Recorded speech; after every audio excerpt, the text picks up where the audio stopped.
Anatomy of Harper's 8 to 12-month-old swimming class. Section 1. In order to share swimming skills for babies, I have videoed a class with granddaughter Harper Reed and half a dozen of her little mates. In the video, I want to share with you some of the achievements of these children who have regular swimming lessons at Laurie Lawrence Swim School. All the children in this video are aged between 10 months and 12 months. And these are the skills that they have achieved during swimming lessons. Indeed, these are the skills we encourage all of the children in the 8 to 12-month-old age bracket to master at our swim school. The purpose of the video?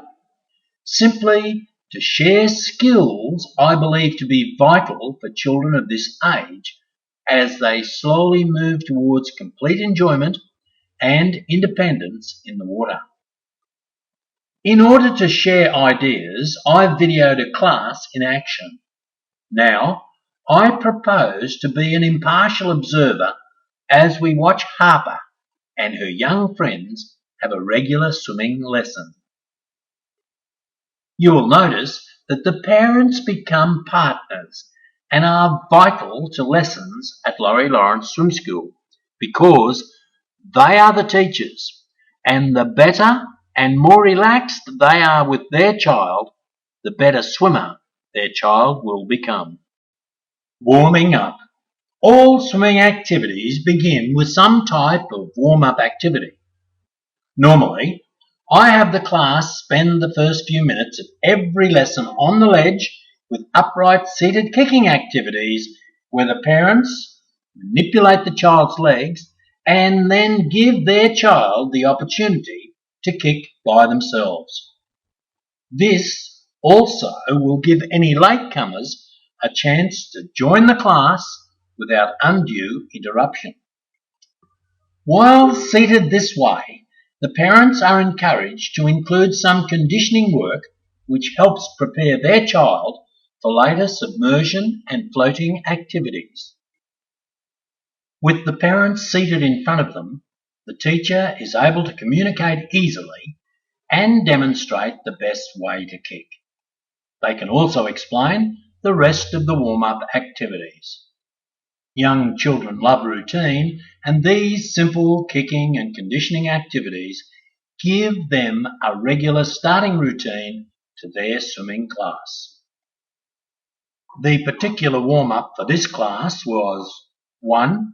Upright seated kicks to the rope. 2. Independent paddling back in the prone position, followed by 3. Long conditioning pause for breath control. Let's watch. Here, the parents practice upright seated kicks across to the rope. It is important to cushion the child on your arms, hold them firmly under the knees, and manipulate the legs. Croon, kick, kick, kick as you move through the water. We are teaching word-action association. Pretty soon, all you'll have to do is say kick, kick, kick, and the child will respond to your instructions. Coming back, hold the child high under the arms and lean them forward into the prone position. This high hold under the armpits keeps the centre of gravity quite high and the child feels very secure. The lower you hold the child, the more you change the centre of gravity. This will result in the child feeling less secure as they tip forward into the water. Teaching tip: always hold the child high under the armpits to give them security.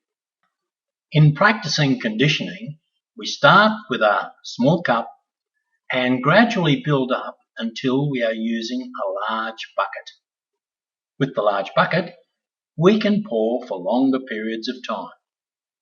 If the teacher notices someone pouring incorrectly, it's good to do a demonstration model. Make sure when you demonstrate, you keep that trigger rhythmical and constant and pour on the top of the forehead allowing the water to run smoothly and evenly over the face. Long conditioning pours are very important in this early warm-up period because they are preparing the child for submersions and floating. These long conditioning pours, followed by upright seated kicking and a prone side hold paddling return, I find are excellent warm-up activities for this age group. Have a look at the pure joy on the faces of both the parents and the children as they progress through these warm-up activities. Swimming lessons affords great bonding time for both the parent and the child. So, it is vitally important that the learn to swim process should be free from stress and trauma. Any method of teaching that traumatizes a child and forces them to achieve swimming skills against their will, I believe, can create long-term psychological damage and should be avoided like the plague. Swimming lessons should be a fun time for both parent and child. Good swimming teachers realise this, and though insisting on perfection in the different skills and correcting mistakes, never take away that element of fun. Section 1 complete.